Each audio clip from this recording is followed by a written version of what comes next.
Hey everyone, and welcome to another episode of Stitching Tales. I am Johanna Lundström.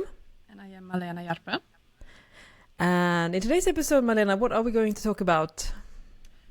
Today we are going to talk about, since it's September, it's fall, we are going to talk about an internet challenge or Instagram challenge, So Small September, which is, in the whole September now.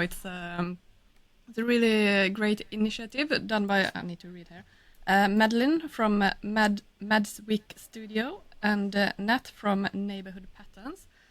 They started this challenge actually last year, so this is the second year they are doing it. And they really want to highlight small businesses, like both pattern designers and fabric shops, and basically highlight them. And they want to do like this challenge where I think it's like the easiest challenge to participate in. You basically can post a picture of you either having sewn a garment from using a pattern from a small pattern designer or a fabric from a smaller fabric store. Use the hashtag so small September 24 and just tag them in the picture, and you entered the giveaway. And it's a lot of designers and fabric shops that has joined this giveaway. So there are some pretty nice prizes there. And I really like this challenge, to highlight small businesses, because we could all use a little bit of a help. Yeah, it is, even in the sewing community, because it's quite small comparably to a lot of other businesses, but it still is hard to reach an audience, because it's a tricky thing if you have a small business. And of course, I mean, with every industry, brand recognition is difficult to achieve, and someone has to usually put a good word in at some place, because that's how marketing works. I mean, it's impossible to reach anyone if no one has heard of your name, or you're able to reach out in one way or another. But I'm really curious, do you know that? Is there a definition of small business? Because I guess technically all sewing business are pretty small, unless there are like big brand stores in my estimation. Yeah, they do have. So like, for example, small following on Instagram or on YouTube. So like, Johanna, I don't think you really, because you have a little bit too many followers on YouTube, but you can see there on our table. It's okay. You can still join us, because also it's like a one-woman show or one person, show. one-person show. And if you consider yourself a small business, if you have a limited product range or a few reviews on Etsy and those kind of examples. So it's a very inclusive challenge.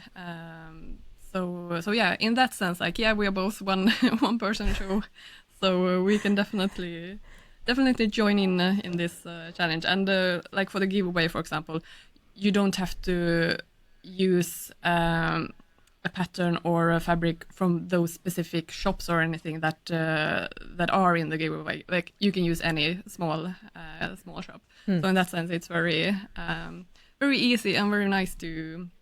And I think also very inspiring. Like, you can find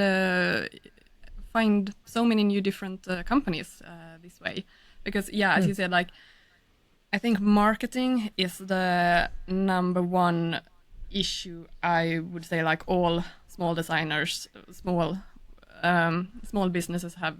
I think we can all agree on marketing. Like, that's their biggest issue. How to reach out. You might have the greatest product ever, but if you don't have the audience, then it could be really, really tricky to reach out. So that, in that sense, I think this is a great sewing challenge, and a fun one. It's good. Like, in September, fresh start, fresh new, get new ideas. Perfect timing for the challenge. Yeah, that's really good. And usually these usually runs quite a few. I mean, historically there've been quite a few sewing challenges or that kind of community thing, especially going on Instagram with different hashtags. And you're right, it's like a fresh start. I mean, I think we talked about that in another episode. You know, it's like the new year actually kind of starts in September, because that's usually, you know, the start of a lot of things. And of course, you know, wanting to start sewing again, maybe you feel a little bit inspired to sew your fall wardrobe if you're living in the northern hemisphere, or your summer wardrobe if you're living down under. So it's a great way. And I'm also, do you know that? I'm really curious because these designers that are participating, of course, you are one of those that are participating in the giveaway, right? So you get a little bit of exposure by participating in the giveaways. And do you know if there's another way? Because of course you might want to sew products from companies that aren't participating in the giveaway. So do you know if there's a way of finding these smaller? Because that's also a challenge, right? Because if you want to find those smaller ones that aren't participating in the giveaway, is there a way? Do you know if you can find some recommendations or a list to go down and check out? The sewing community can really help each other out. They have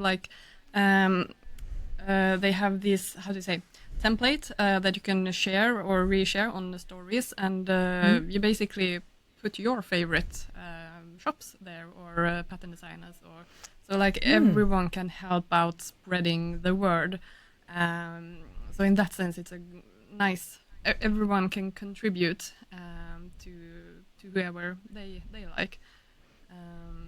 So yeah, that's one way you can do it. And of course, you can follow the hashtag and to see also, like, get inspired of what other people are doing.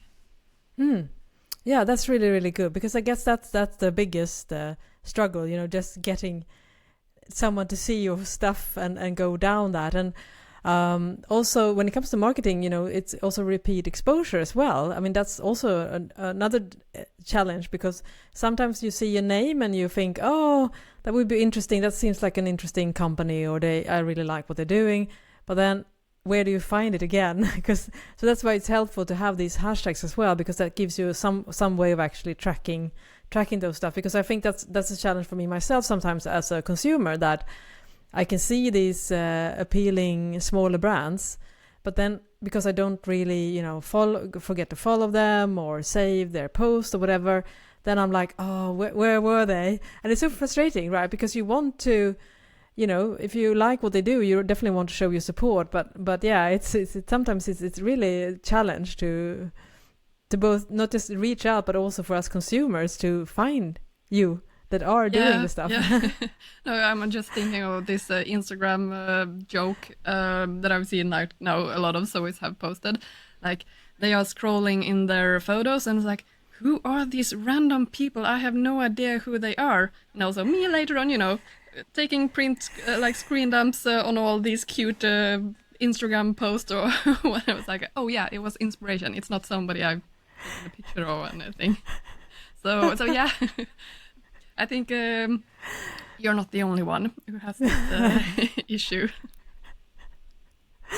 Yeah, so that's good. Really, really interesting. Have your giveaway because I'm just curious, because your giveaway, what is your giveaway in this challenge? Yeah, that's a little bit the tricky part. My giveaway is like basically a $15 gift card, but since I only sell on Etsy, I can't make a gift card on Etsy that is only for my shop, unfortunately. So basically, then I will contact that winner and ask which pattern of me do you prefer, and I will send a PDF basically. But otherwise, it's like, yeah, gift cards to these different shops if you have your own website, or for fabric shops, gift card as well. So usually it's gift cards that they give away.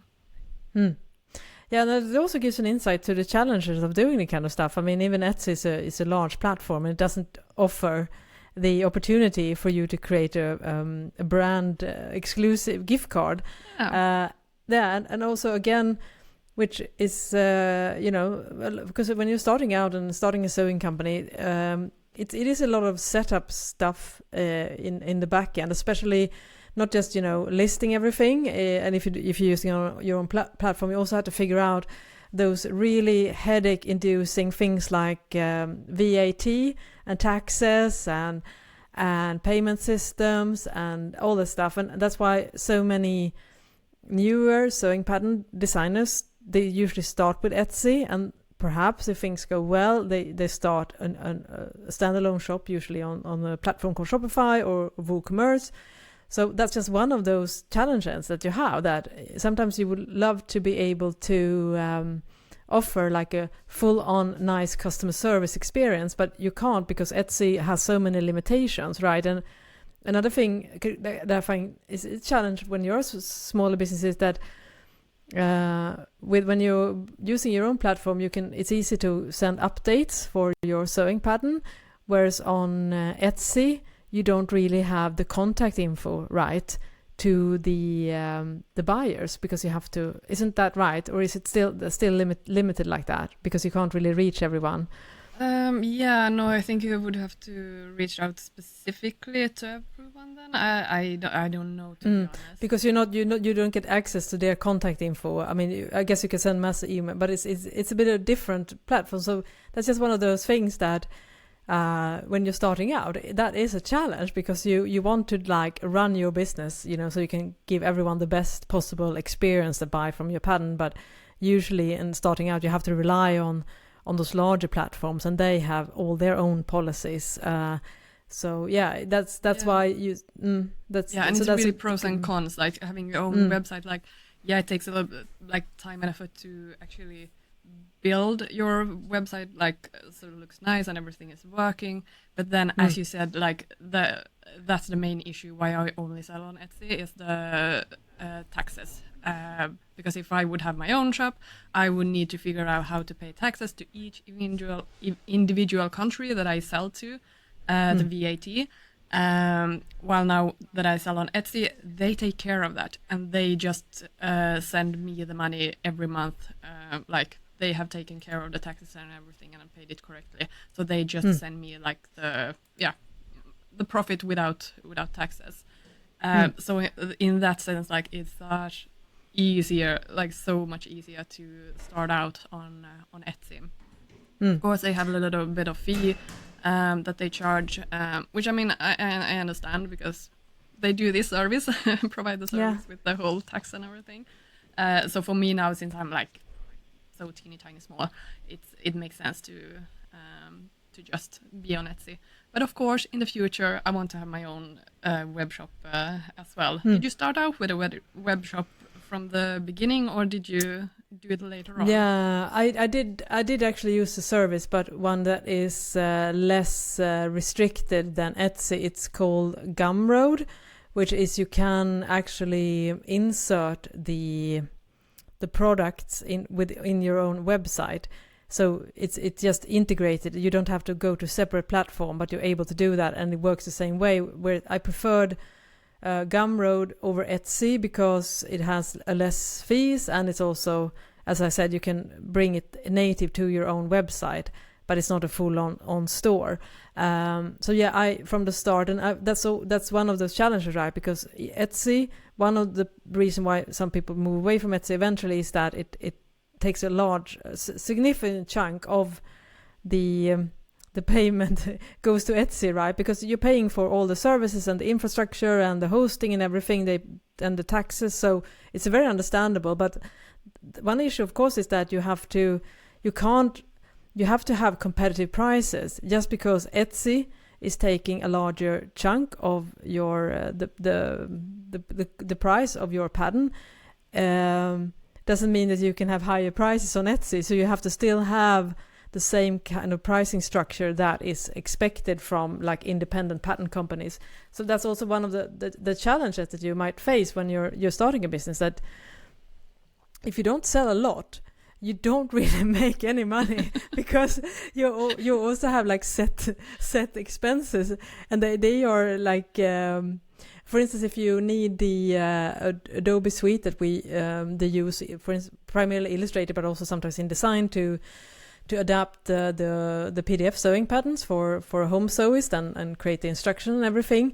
I mean, you pay the same every month regardless of you sell one sewing pattern or 500. So there are lots of like fixed fees when you're running a sewing business, and it's the same from the I use Shopify as my e-commerce service, and I do have the lowest like starter, but it's still it's the same regardless basically. I mean, of course I pay fees for for the delivery and everything, but it's the same base fee regardless if I sell one sewing pattern a month or several hundreds. I still pay the same monthly fee to Shopify.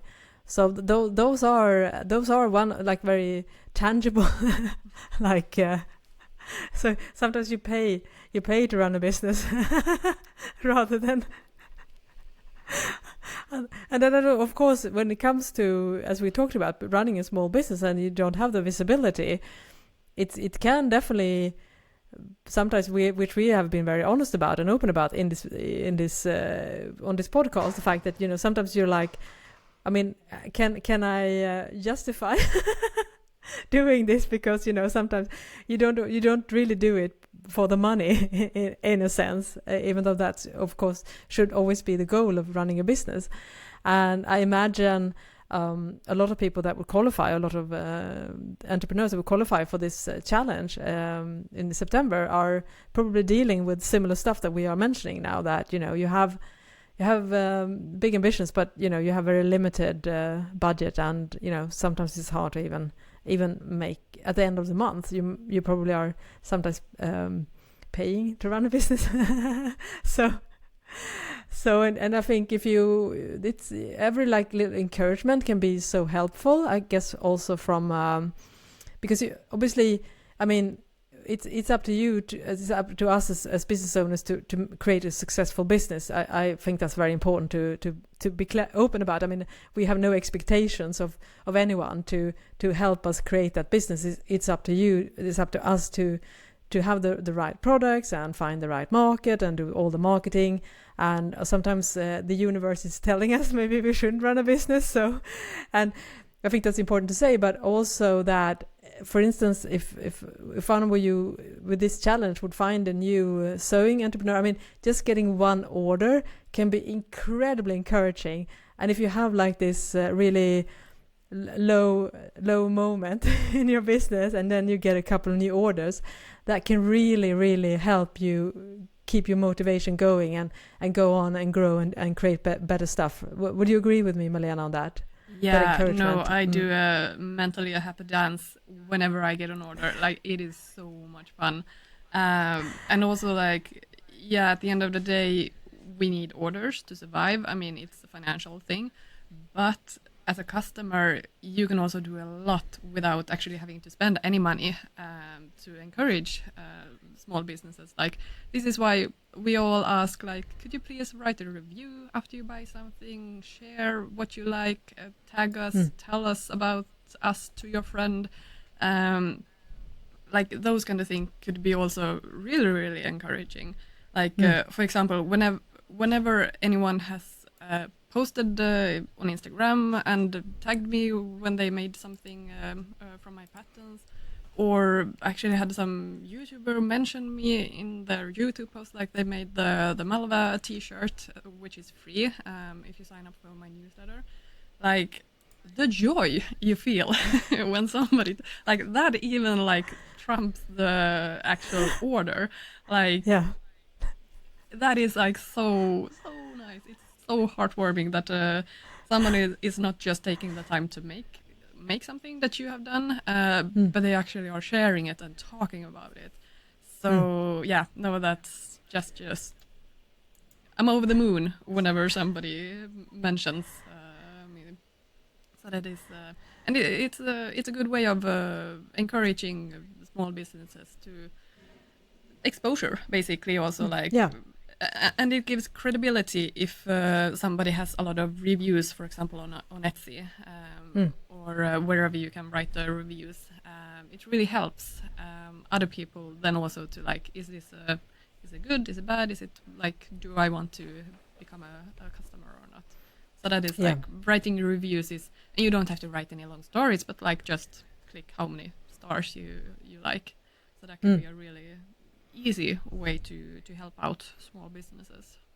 Yeah, those are really, really great examples. And that's something I think we all can keep in mind, that if you've done something and we discovered someone, it's just sharing that stuff. And I sometimes lack that myself, but again, just like you, it's incredibly helpful and incredibly grateful, because it is it means so much, because it's a kind of validation, I think, as you say. It's not the monetary validation. I mean, if someone is like saying, oh, I mean, I've sewn like 3 versions of my girly tee, for instance, then I'm like, I feel so grateful and elated. It's like being the teacher's pet or something like that. It's like you feel so seen and validated.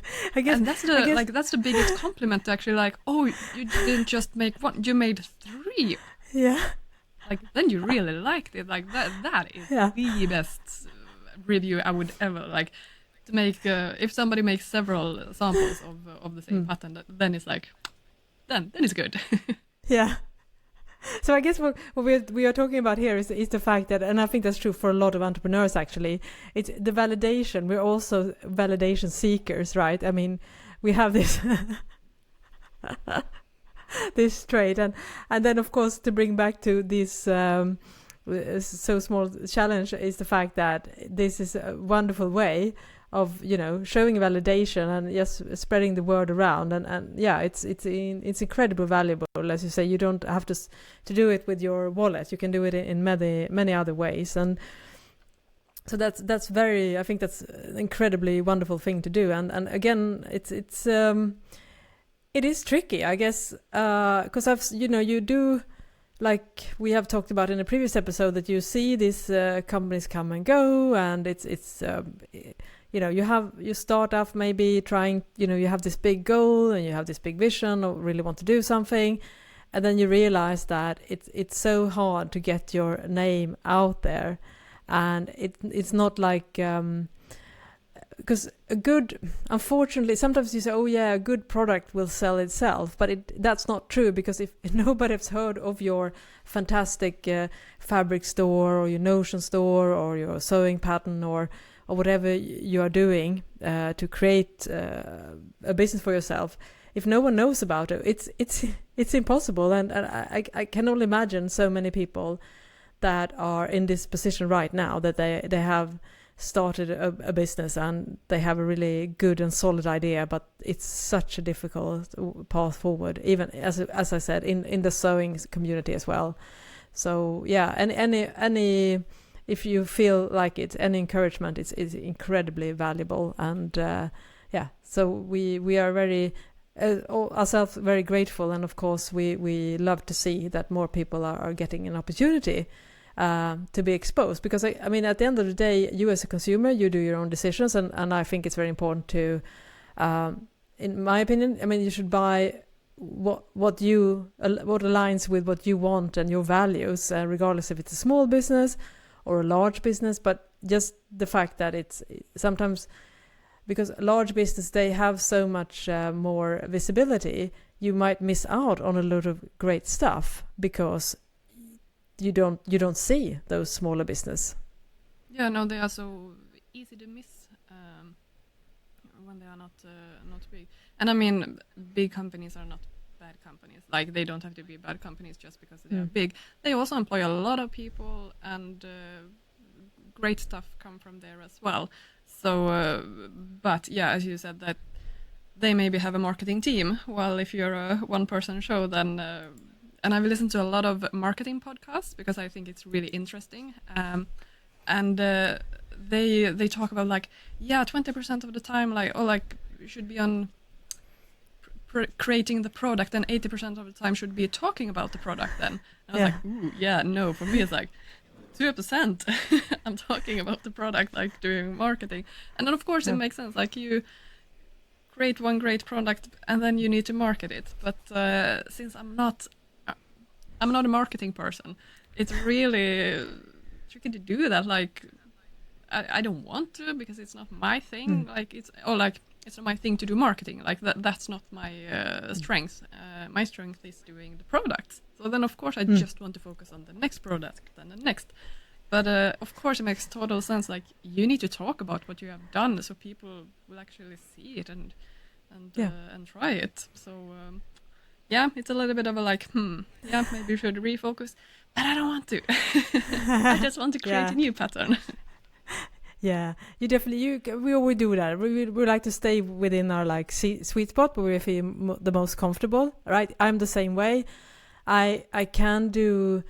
I would say I'm good at content marketing, as you know, in that sense. But I'm very uncomfortable in just showing my stuff without offering any type of value apart from just showing my stuff, which is why I always relied so much on content marketing.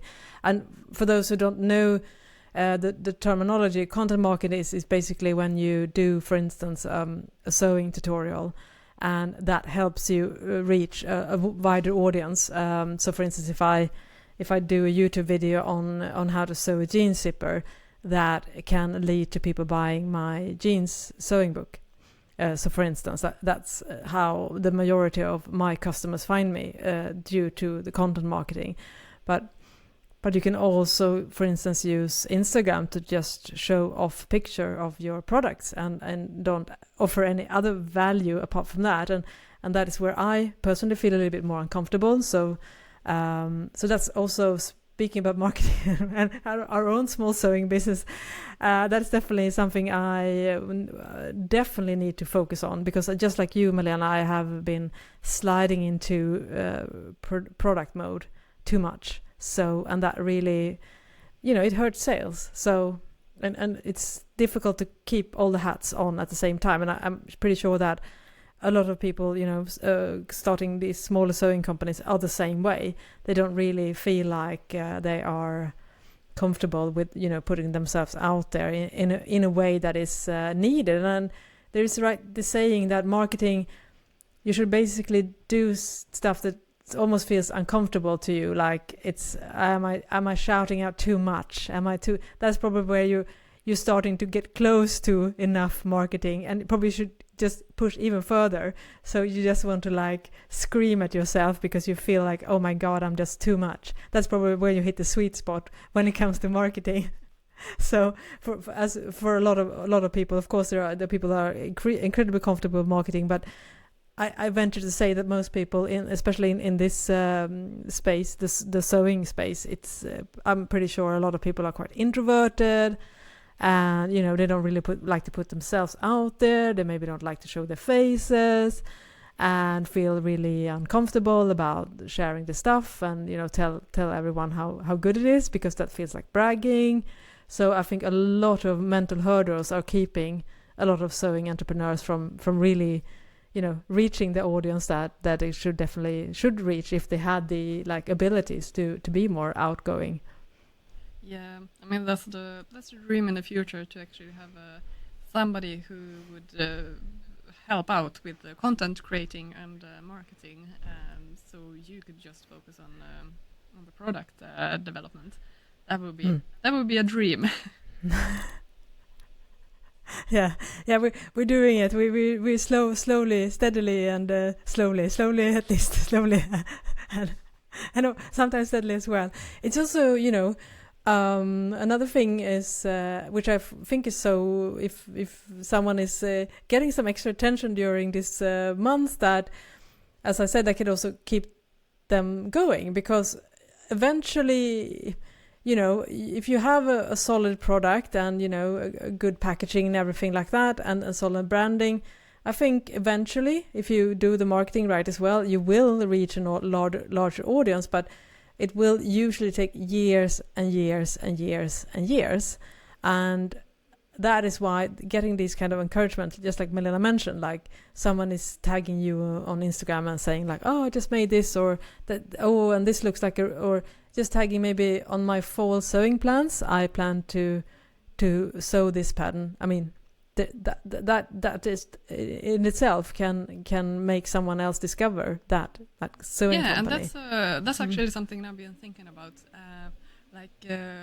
I would love to team up with some fabric shop. I don't know which one, but yeah, to so I am able to like talk about my patterns and talk about which fabrics would be suitable and look at these great, like this would be such a good match. Of course, before I recommend any fabrics, I want to know like that I'm recommending good stuff, of course, and that it is suitable for my patterns. But you know, so I can talk about like this would be such a good combination. Like fall is here, these colors would be in this fabric would be really nice. This quality would be super.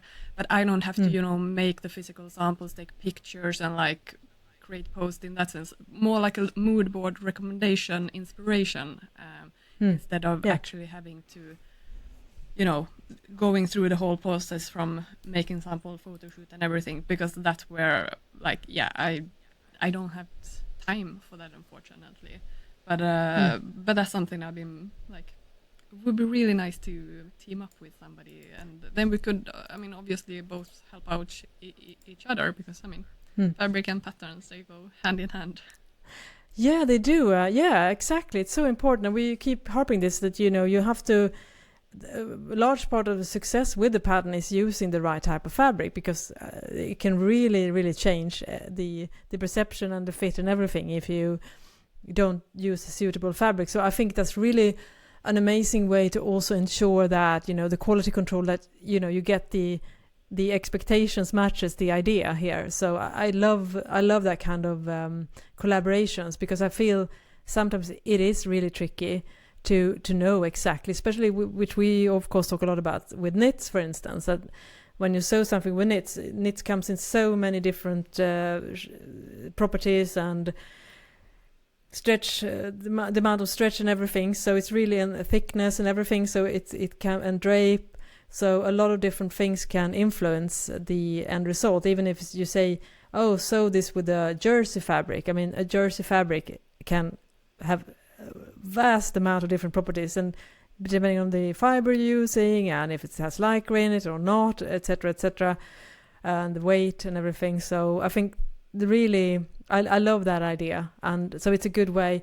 And that's another business tip that I think we also mentioned before, that you know, to take help and leverage each other, because a lot of smaller business are struggling with a similar type of the fact that we don't have enough reach. So if you are joining with another smaller sewing business, you usually are able to reach a slightly larger audience, because they have their own audience, and then you can help each other, because and together you will actually, you know, it will multiply, and that's such a great way, I think, of doing that. So I really love that idea, Malena. I'm looking forward to it to happen. We'll see. That's the good thing. Yeah. If you're a long-term listener of the podcast, you can see we have lots of ideas, and eventually they do tend to how to say, manifest. But sometimes it takes months, but usually years. Yeah, and that's the thing. Like a tip for any small company or anyone who is starting up, want to start up their business. Like, don't, even if you are alone in your company, like, don't be alone. Reach out to other people. Have a network of other people with maybe for example, we have a meeting every month. We are like, what are we, 6 women who work as pattern designers, and we just talk about like what is happening and helping each other out, and just like networking, basically, like get so like. The problem is every time after those meetings, they're like, okay, now I have 17 other ideas that I want to do. Yeah. Come on. Yeah. But it's really great to hear what other people are thinking, and you can bounce ideas out of them, and because they know exactly what you are going through. And it doesn't, to be honest, have to be even like this kind of network. It doesn't have to be like in the specific same niche or anything. Like, it could be solo entrepreneurs in whatever field, but we all often struggle with the same thing, like bookkeeping, marketing, like those are the same whatever your business are about. So don't be afraid to reach out and help each other out, and tag team with somebody who's I mean, I have this idea that in the future, make samples with some local fabric creators. She's a print designer. I mean, did we just talk about it, or have we actually said it on the podcast? I don't remember now. We have not talked about it on the podcast, but yes, you have talked about me off mic. So please share, because it's a great idea. Yeah, because I follow this person on Instagram.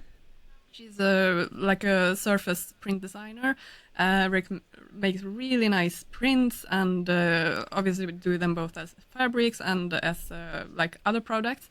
And like, what if we teamed up? I made samples out of her fabric. We can team up with a local photographer, take beautiful pictures. We can all like share shared effort, shared joint. We can all share those pictures and like take benefit of each other. So that's like something I've been like wanting to do, but yeah, time. Always the issue of the time.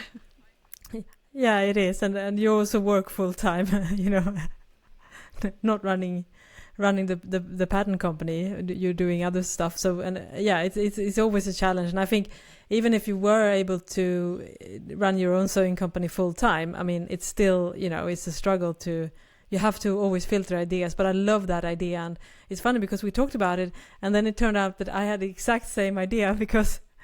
With a fellow surface pattern designer that shares in the same house as I do, shares studio, and we mentioned this, and it's so funny that we both had this like idea working with someone that we follow or know locally and create that, because it's such a dream project, right? For everyone.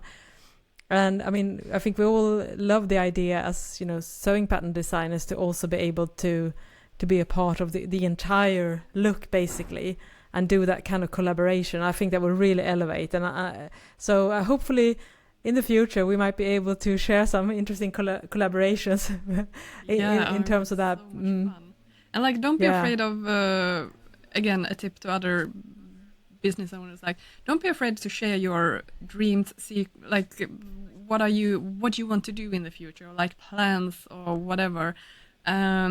Like, yeah, ideas are valuable, but the execution of the ideas, like, that's the hard work. So just because you share your idea, that doesn't mean like someone is going to steal it and do it. Like, no, it's like so much work to actually do the idea. So no, don't be afraid to share it, because maybe someone is like, I've been thinking about a similar thing. I want to help out. I want to, like, we can join effort. We can do some collaboration or something, or have you thought about this, and they may come with some really interesting inputs, and you might tweak your idea, improve it.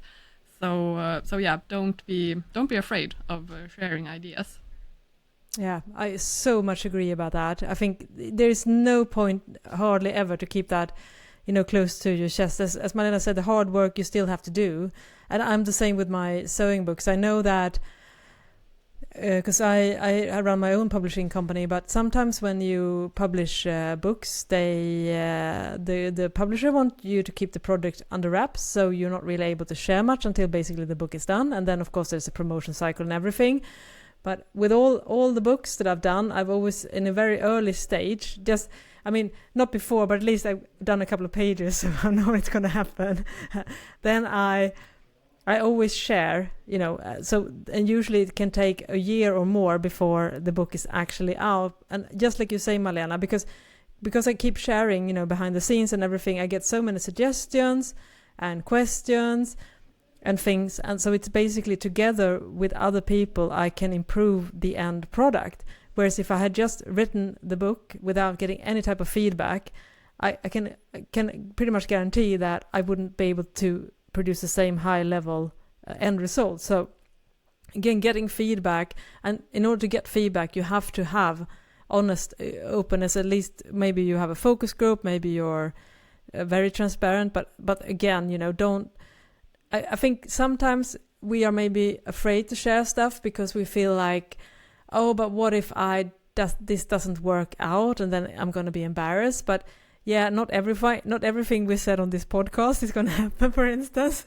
but there's no harm in doing that. I mean, don't feel too like self-conscious about that stuff, because it's just ideas, and perhaps if you throw out an idea in a public setting, then you maybe get feedback that you realize that this idea could be tweaked and improved.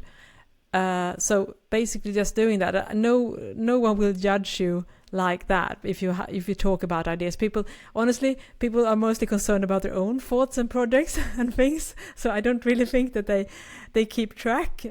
And I hope they don't do it with this podcast, because we've thrown up so many ideas, and definitely we have a lot of stuff that hasn't happened and might not even happen. But I think it's just keep the discussion going, and that kind of openness and reaching out, and it's going to create so many benefits. So don't sit on your room and just keep it to yourself, because that's not the best way forward. I think we both can agree on that.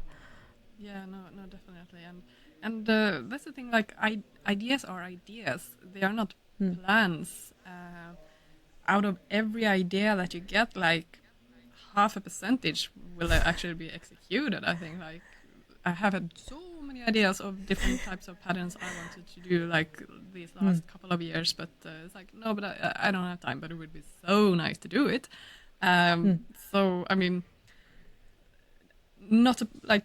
don't be afraid to have ideas and try them out, test them out, and see.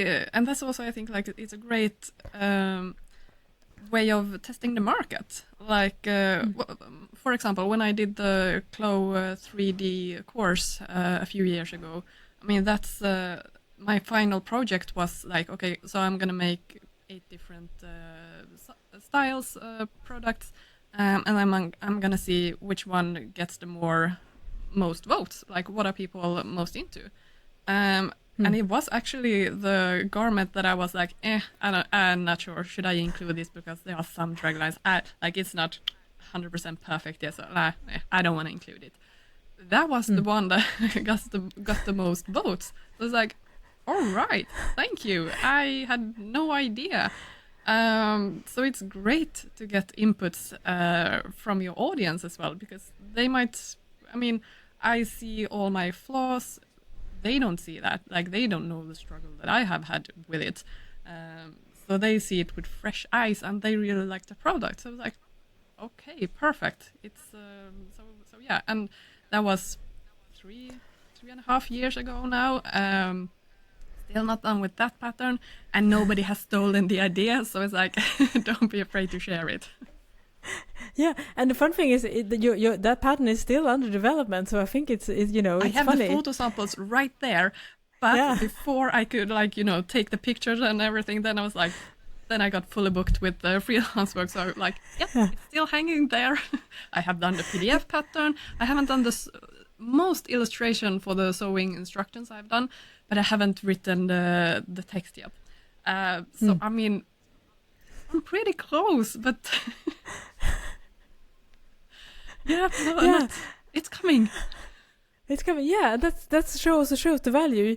There is no rush. I mean, just because it doesn't happen when you think it's going to happen, it doesn't mean that it won't happen. And I think that's a wonderful example, because I do remember when you showed me that, and I think it must have been 3 years ago, probably 2 or 3. Yeah, I remember, because we were just starting, working on our book project. So yeah, it was a while back. It was in 2020. Yeah, it was in 2021. Right, I remember that now, because I just gotten this sewing studio space. I was in a different location, but in the same building, and I remember seeing that. So yeah, it's I think it's a 3-year anniversary. So when people ask, like, how long does it take to make a pattern, I was like, well, depends. Might be 6 weeks, might be 3 years, 4 years, and counting.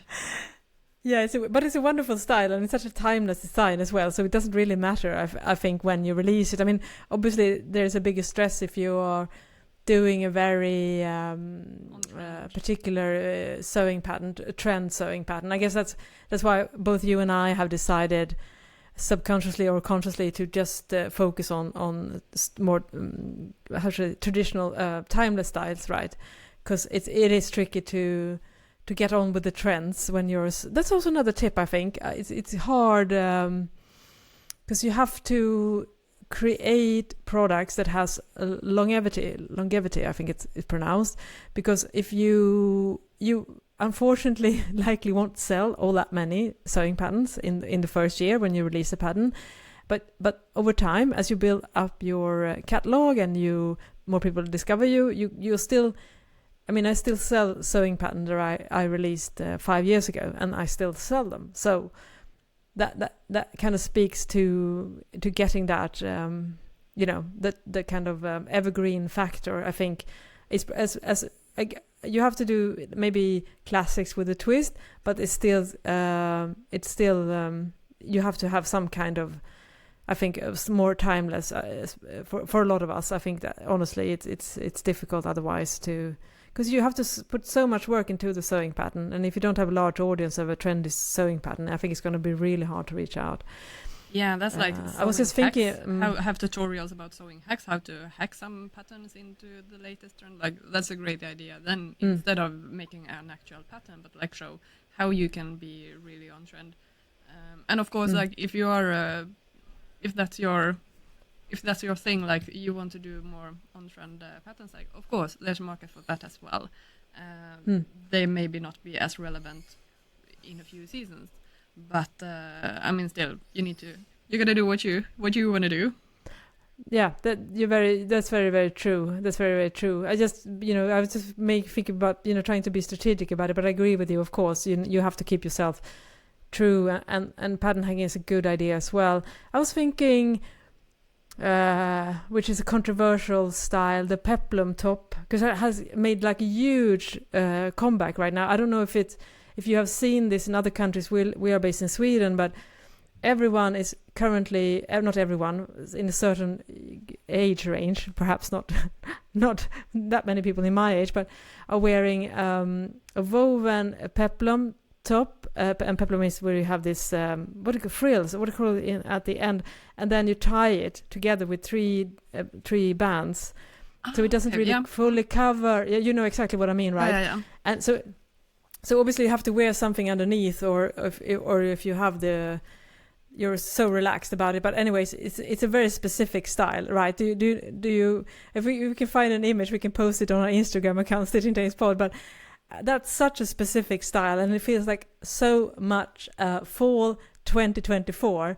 And honestly, no one is going to wear that in the summer, or maybe it's more of a summer style, but it's probably going to wear it in a year's time. But right now, it's going to sell like hotcakes. And of course, if you made a sewing pattern like that, so that's a business idea for you. If you can coast that and get it out soon enough, then of course it can actually help you to elevate your business, because then you will be the first one who do that. So now when I think about it, I agree with you, Malena. That could you should definitely consider that, but it's also, it will die down also very, very quickly, because it's such a specific style. Do you agree with me, Malena? No, it's nobody's so like.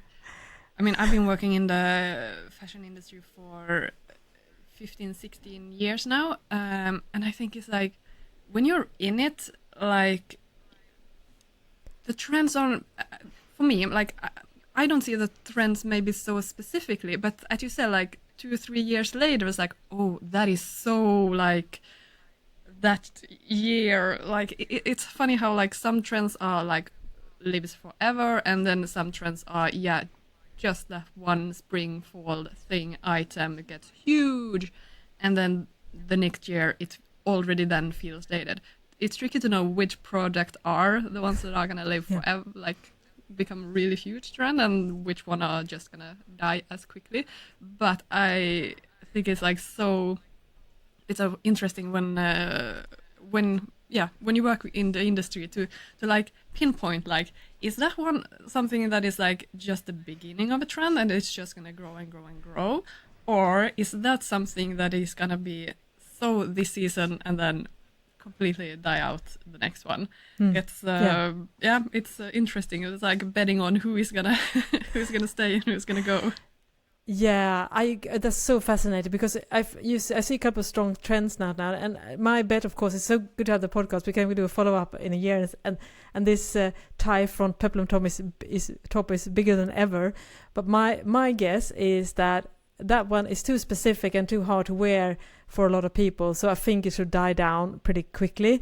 But if I were to do a sewing pattern today, if I worked more with woven, I would definitely do one of those 40s retro-inspired rayon print dresses that are absolutely everywhere right now. Everyone, because I walk to my day job for the commute to the train station, and if I had a dime, a small coin. Silhouette. What kind of dress? It's a silhouette. First of all, it's always made like in usually smaller prints, like the prints it's like small flowery prints, for instance. Maybe it's a green with small white prints, and then it is very fitted, and sometimes it has buttons in the front, and it's a very fitted, and then the skirt is quite wide, and again the sleeves are quite fitted. So I would say like 30s, 40s traditional style. So there might be some volume in the sleeves, for instance, but it's a very romantic classic style. It was incredibly popular during the 90s as well in rayon. I think today most of those are made of polyester instead. But that kind of dress to me has longevity because it's based on a timeless style from the 40s, and it just resurfaces like every 2 or 3 decades. So if you had left, you could probably find a lot of those in the second-hand store, rayon dresses from the 90s, and you'd be like looking like you were the hottest thing. So I was just gonna say, like when you described it, it was like 34. Like, is it those like 90s? It sounded a lot like 90s silhouettes, exactly. But yeah, those are classics that comes and then ebbs out and then comes again. Yeah, and wouldn't that be a nice thing to have, like every year? So okay, so we believe in these trends, and then we do a follow up next year. It's like, see how many hits and misses we actually could pinpoint. Yeah, that would be really interesting. Also now, because we talked about 2 very specific styles that are incredibly popular in Sweden, and I assume in many other countries too. It will be interesting to see if there are probably already sewing patterns popping up. So it's going to be interesting to see if these 2 specific styles are coming into the sewing community, because it's such a strong trend. So I definitely think a lot of people would love to sew them for themselves as well. So I love that. Maybe we should do that every fall, maybe like a trend forecasting, and just put our bets out there, and we'll see where.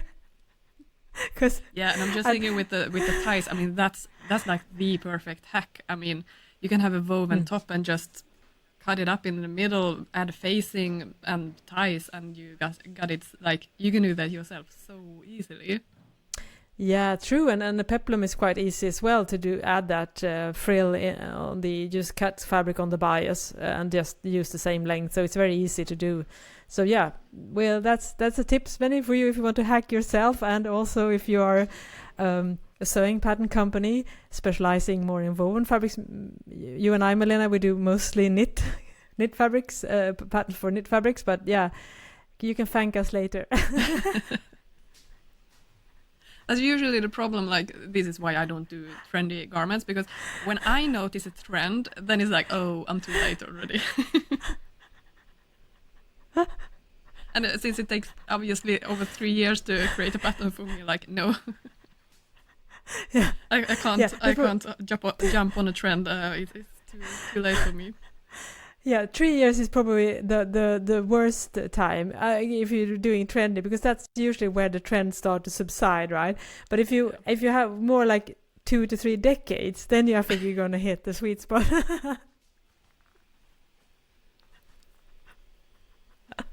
Yeah, I mean, that's I just remember I'm born 85, so I grew up in the 90s, and I just remember my mom so like embarrassing, like telling like, oh, I had exactly the same thing when I was young, and like, oh, Mom. And now when I like, yeah, the 90s are back, I'm like, oh my God, I want to say exactly the same thing to my daughter, like, I used to have exactly the same thing when I was little. It's like, oh yeah, no, I became my own mom. Yeah. And they also usually have more resistance, right, to jumping on those trends, because you feel like they have, they already, you don't really feel, they don't feel fresh and fun. They just feel like, I mean, that's why I still have a side cut on my hair. Like, side part. Side part. Yeah, I did the middle part. I did that in the 90s. It was a good look for me. So no, I'm sticking with this one. Okay.